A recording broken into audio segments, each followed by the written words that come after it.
Number 5 on this list is secret laws. Now I wish I could be more specific about which secret laws I'm referring to, but if I knew that, then they wouldn't be secret in the first place. I wasn't actually aware of this, but the government of the United States, and I'm assuming other governments around the globe as well, can pass secret laws. These are laws that are specifically not revealed to the public and are just on a need-to-know basis. Full-on legal laws that are now put into practice are getting secretly signed and passed by the higher-ups, and we have no idea what they could even be. This could literally range from making the word ketchup illegal to, I don't know, making it totally legal to steal a car on the 30th of August if there's a full moon out. Alright, so obviously those are wildly extreme examples, and I doubt that those things are actually happening, but you get my point. In America, these laws are called presidential policy directives, which is a fancy way of saying that it's an executive order from the president, which can be revealed to the public if they wanted to, or can remain secret. These don't happen in just crazy times of crisis either, they happen a lot more frequently than you may believe. During his time in office, President Obama signed 43 different PPDs, and to this day, there are 16 of them that the public literally has no knowledge of whatsoever. That is a lot of laws that are just floating around that we literally don't know anything about. Now, one has to imagine that these probably don't concern the public and has to do with other secretive government stuff, but what secret government stuff does it concern? Secret deals going down with other countries? Covert missions that the public can't know about? Anything regarding extraterrestrials? This is all on the table with these PPDs, and we may honestly never know. A fun and also scary statistic is that President Reagan, when he was in office, passed at least 325 PPDs. That is just an insane amount of laws that we don't know anything about. It also begs the question,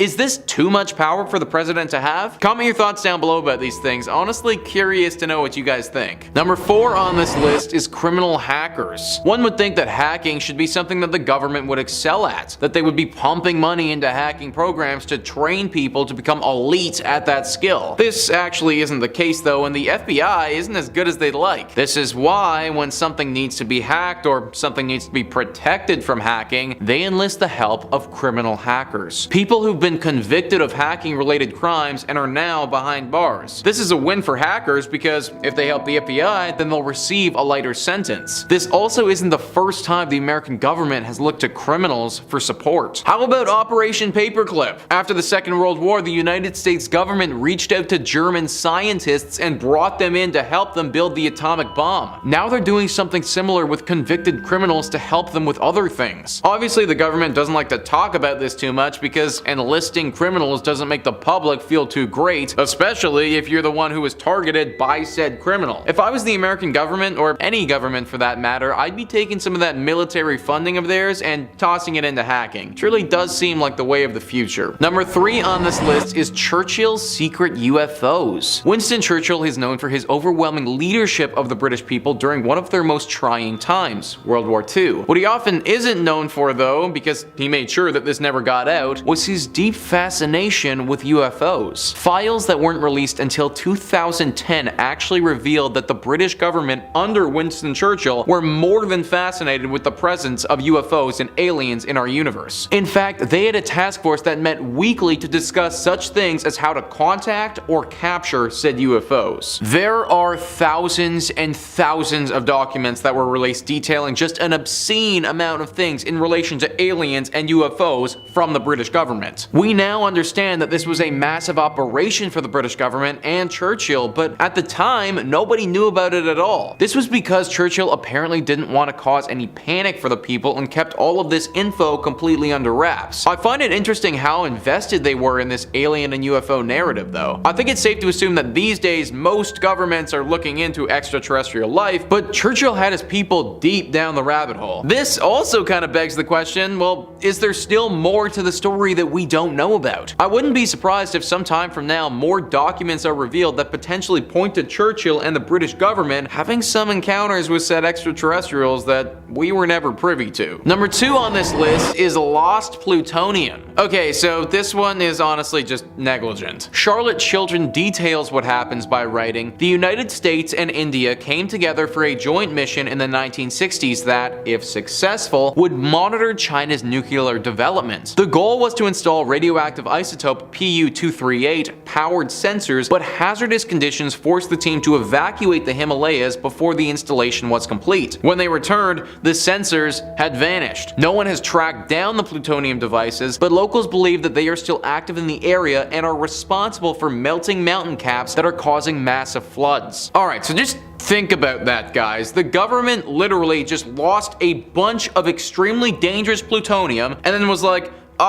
shucks, I guess we'll just leave it then, and then left the Himalayan mountains in a state of disarray. They're now causing major negative environmental impacts on the mountains and those who live around them. Not to mention the entire other aspect of this. What if someone we don't want finding a bunch of dangerous plutonium found a bunch of dangerous plutonium? Plutonium can be used to make nuclear weapons, and having some rando just pick this thing up in the Himalayas probably isn't the best thing for society. This is why this failed venture hasn't been talked about too much, and the government likes to keep it under wraps. Next time though, guys, let's try to be more careful what we do with this super dangerous, super radioactive chemical, I think. Number 1 on this list is Project Sunshine. This thing was just totally messed up and is truly almost unbelievable. Wikipedia writes, Project Sunshine was a series of research studies that began in 1953 to ascertain the impact of radioactive fallout on the world's population. The project was initially kept secret and only became known publicly in 1956. Commissioned jointly by the United States Atomic Energy Commission and USAF Project RAND, Sunshine sought to examine the long-term effects of nuclear radiation on the biosphere due to repeated nuclear detonations of increasing yield. With the conclusion from Project Gabriel that radioactive isotope SR90 represented the most serious threat to human health from nuclear fallout, Project Sunshine sought to measure the global dispersion of SR90 by measuring its concentration in the tissues and bones of the dead. Of particular interest was tissue from the young, whose developing bones have the highest propensity to accumulate SR90 and thus the highest susceptibility to radiation damage. Sunshine elicited a great deal of controversy when it was revealed that many of the remains sampled were utilized without prior permission from the deceased or from relatives of the dead, which wasn't known until many years later. Okay, so let's just go over that last part again, guys. People didn't know that the government was testing on dead bodies of their loved ones. The American government was literally stealing the dead bodies of their citizens, prioritizing the bodies of the young when they did it, and then releasing a horribly radioactive chemical around them to see what would happen. And also, who the hell named this? Project Sunshine? What the hell is possibly bright and sunshiny about this? This is just messed up, man. It's no wonder the government wanted to keep this a secret. They knew that this was horribly wrong and bad. I guess we just need to cross our fingers and hope that something like this isn't happening secretly under our noses right now. Coming in at number 5, we have the Anguished Man. One of the scariest photos is actually a painting known as the Anguished Man. It is unknown who actually created this, but this oil painting was painted in the artist's own blood. And shortly after completing this piece, the artist took his own life. It is known to be one of the most haunted paintings in the world. It is currently owned by a man named Sean Robinson from Cumbria, England. He had received this painting from his grandmother, who warned him that the painting was in fact cursed. Even though he knew the story behind the painting, he was fascinated by it and kept it in his basement because his wife was not a fan of this art. In 2010, Sean had a flood in his basement, so he took the painting out and hung it in one of the bedrooms in his home. Shortly after hanging the photo up, him and his family began experiencing strange activities around the house, such as seeing a shadowy figure of a man and hearing sounds of whispering and crying. Things soon escalated when during the late hours of the night, Sean would wake up to see a dark, faceless figure standing in his bedroom, and his wife discovered a stranger lying on the bed next to her, leaving them traumatized. In 2011, Sean actually filmed a video and uploaded it on YouTube titled Ghost Activity Caught on Tape, and it gained over 1 million views. The video was recorded in the bedroom where the painting was in and recorded during the night in the span of 8 hours. It contains footage of the door closing on its own, a loud bang, sounds of scraping can be heard, and a mysterious ghostly figure running past the camera. To this day, Robinson refuses to destroy the painting and keeps it in his basement to avoid any more harm to his family. He is currently planning on bringing his story to the big screen, as Labria Pictures have acquired the rights to make a film about the Anguished Man, with Ty Ricks directing. In at number 4, we have medical photography, Duchenne de Boulogne. Duchenne de Boulogne was a French neurologist who pioneered research into the electrical stimulation of muscles and the use of medical photography in his experiments. He used his photography to accurately illustrate his findings. Neurology didn't exist in France before Duchenne, and was the first clinician to practice muscle biopsy. In 1855, he formalized the diagnostic principles of electrophysical and introduced electrotherapy, and this was also illustrated by his photographs. This was the first study on the physiology of emotion and was highly influential in Darwin's work on human evolution and emotional expression. Duchenne wanted to determine how the muscles in the human face produce facial expressions, which he believed to be directly linked to the soul of man. He is known in particular for the way he triggered muscular contractions with electrical probes, recording the resulting distorted and often grotesque expressions of his patients with the recently invented camera. Duchenne was skeptical of the face's ability to express moral character. Rather, he was convinced that it was through a reading of the expressions alone, known as pathognomy, which could reveal an accurate rendering of the soul's emotions. He believed that he could observe and capture an idealized naturalism in a similar way to that observed in Greek art. It is these notions that he sought conclusively and scientifically to chart by his experiments and photography, and it led to the publishing of The Mechanism of Human Physiognomy in 1862. Many shy away from looking at these photos because many patients exposed to this experiment looked to mean excruciating pain. Duchenne was a true pioneer and did some great things for the medical world, but many of his experiments were inhumane and didn't give his patients a choice. Many of his patients did have permanent damage due to his experiments, and the photographs that came from his experiments look like patients are undergoing some sort of torture. Coming in at number 3, Blanche Moneym. There are many stories throughout history of kidnapping, but this is one like none other, with photo evidence, and it was done by her own family. This is the story of Blanche Moneym. Blanche Moneym was a woman born in March 1849 in Poitiers, France. Moneym was a French socialite from a well-respected conservative family of old noble origins. She was renowned for her beauty and attracted many potential suitors for marriage. In 1874, at the age of 25, she had found someone she wanted to marry. He was an older lawyer, but not to her mother's Louise's liking. Louise started arguing with her daughter because she was not letting her marry a penniless lawyer. The mother was so angered by this that she locked Blanche in a tiny dark room in the attic of their home, where she was kept for the next 25 years. Louise Moneym and Blanche's brother Marcel continued on with their daily lives, pretending to mourn Blanche's disappearance. None of her friends knew where she was, and the lawyer who she wished to marry died unexpectedly in 1885. On the 23rd of May in 1901, the Paris Attorney General received an anonymous letter that revealed the crime, but the author of this letter is still unknown to this day. Moneym was rescued by police from appalling conditions, covered in old food and feces,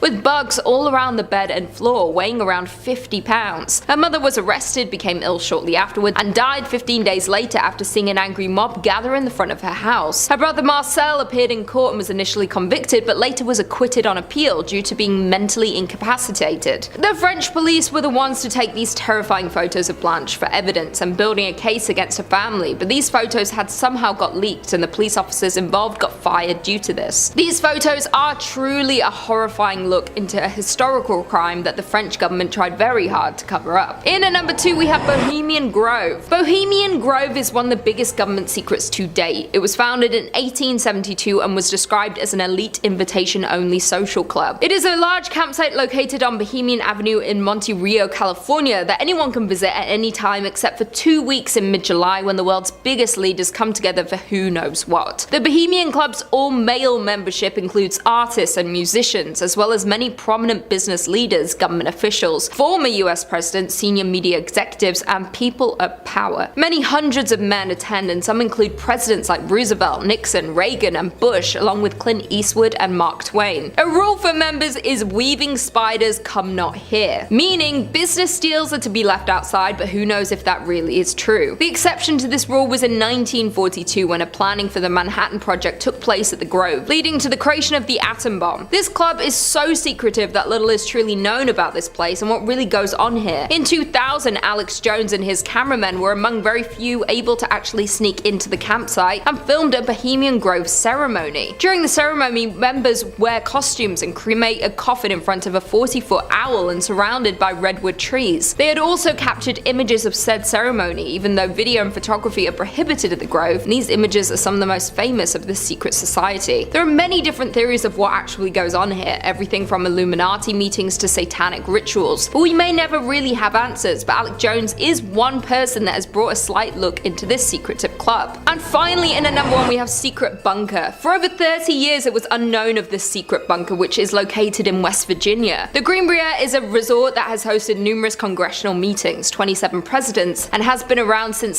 1978. Underneath this beautiful resort sat a government secret so well kept that its existence was only known to a handful of people. In the 1950s and 60s, during the Cold War, there was a fear of a nuclear disaster. These fears led to a heightening interest in nuclear bunkers, underground safe spaces where important people could take refuge in case of a nuclear war. President Eisenhower decided to build the bunker, believing Green Briere to be the perfect location. It was far enough away from Washington, D.C. to not need to withstand a direct hit from an atomic bomb, but close enough that members of Congress could rush over in about 5 hours. The bunker was built between 1958 and 1962 under the name Project Greek Island, and was one of the government's best kept secrets until its location was revealed in 1992. The 153-room bunker would be able to house about 1,000 people, which is enough beds for the 535 members of Congress. However, it's not nearly enough room for all of them to be able to bring their loved ones. Each bed was assigned specifically to a person too, so there would be no room for extra people. A giant hole was dug next to the already in place Green Briere Luxury Hotel for the bunker, and it was 2 levels, had 4 entrances, and was about 112,000 square feet with 6 months worth of supplies. Given the number of clues people managed to sniff out and the fact that it was a Walmart-sized underground bunker located at a historic elite hotel, it was only a matter of time before someone put the pieces together. That someone turned out to be the Washington Times and the Washington Post in a 1992 tell-all article, along with photos revealing all of the bunker's secrets. The Washington Post article, written by Ted Gupp, was a long, in-depth look at the secret the government had been keeping for almost half a century. After the photos leaked and the article came out, the government shut down the bunker, and it now serves as a museum and data storage facility. Coming in at number 4, we have receiving data from social media companies. When it comes to data and information, we know that the government can't be trusted. They will find some way to get your stuff. It doesn't matter what your data is. Do you spend 2 hours a day looking at memes? The government wants to know about it. Do you have a habit of ordering McDonald's delivered right to your house even though you live 5 minutes away from the nearest Donnie's? The government wants to know about that too. Am I just sharing with you my bad tendencies that I should probably stop because they are holding me back? That could be a possibility too. But we already know that the NSA was looking at all your phone calls, all of your emails, and collecting all of your data back in 2013, and you think just because we caught them they were gonna stop? No way! Then Facebook got caught for selling data, and you don't think that other major companies aren't doing the same thing? Data is the most valuable thing on the planet right now, and there's no way that the government doesn't have their hands in the pot somewhere. That was the big problem with TikTok. It's Chinese owned, so America didn't want their data flying out to another country from the American people, but they are perfectly fine with it staying in the hands of the American people, probably because they're getting a piece of it. Coming at number 3, we have secret weapons, especially in America where the military funding is through the roof. Who knows what sort of technological advancements are happening behind closed doors? I don't think we will ever know what's going on until they want us to know. Places like Area 51 have stayed secret forever, and even when there was supposed to be a massive raid, which just turned out to be a bunch of people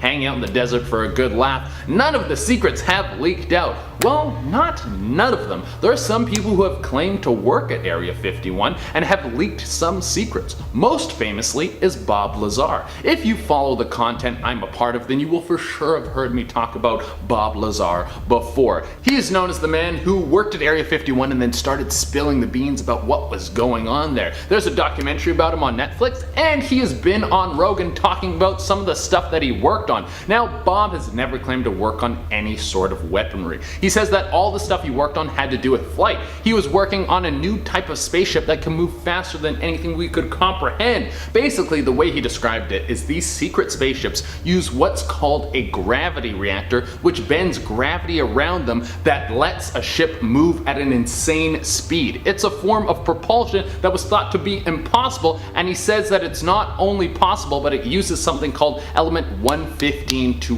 happen. This is the substance that is used in the gravity reactor. Even though Bob has never worked on anything to do with weaponry, he did mention that there was some sort of evidence of weaponry testing and design using element 115. What on earth could that look like? What does a gravity gun or gravity bomb do to a person or an entire city? Bob worked with the government in Area 51 back in the 80s, so who knows what kind of advancements they have made since then. The American government could be hiding a weapon that could have the destructive capabilities to take out an entire country or blow up the moon? Or if they could shoot nukes faster than the speed of light, there wouldn't be a lot of time to get shelter and protect your people if that gets fired at you. Well, let's hope we never have to experience something like that, because I don't want the world ending right now. There's also things like Project HARP, a system of radio towers in Alaska that apparently have the ability to control the weather and even cause things like powerful earthquakes. Imagine you could weaponize the weather, cause lightning and hail to decimate your enemy. It would be like they're in the movie Geostorm. You could make the terrain too cold to fight on, or make the weather too erratic for your enemy to grow crops to feed their troops. They would quickly be bending the knee to your godlike power. There's also rumors that Project HARP has the ability to send out a low frequency signal to a large area and cause an entire population to pass out. You could incapacitate an entire city. Alright, coming in at number 2, we have aliens. I mean, we were just talking about Area 51, so it only makes sense that we talk about aliens for a little bit. The government has known about aliens for a long time, and they just started telling us. They need to open the door and let us know all the things about these little green dudes walking around, because I want to become their friend and go on a crazy space adventure. Now, if you want to go really deep, you could say that aliens are running the government, and that is why they won't spill the beans. But that's not the vibe we're going for today. What I'm going to focus on is the fact that we know the government has been hiding the truth about aliens, because they recently declassified a lot of alien files and started showing us UFOs and the fact that they are real. They even released government footage of a UFO. There was a legit flying saucer caught on camera just floating around, and no one reacted at all. Mind you, the world was kind of on fire at that point with all the protests and coronavirus, but it's still crazy and no one cared. But here's what I'm thinking. There's no way that they told us everything. There's no way that the little bit of footage and documents that were shown to us was everything they have to offer. And the stuff that they're hiding is probably the best stuff. I bet they have a full alien language mapped out that you can learn on Rosetta Stone.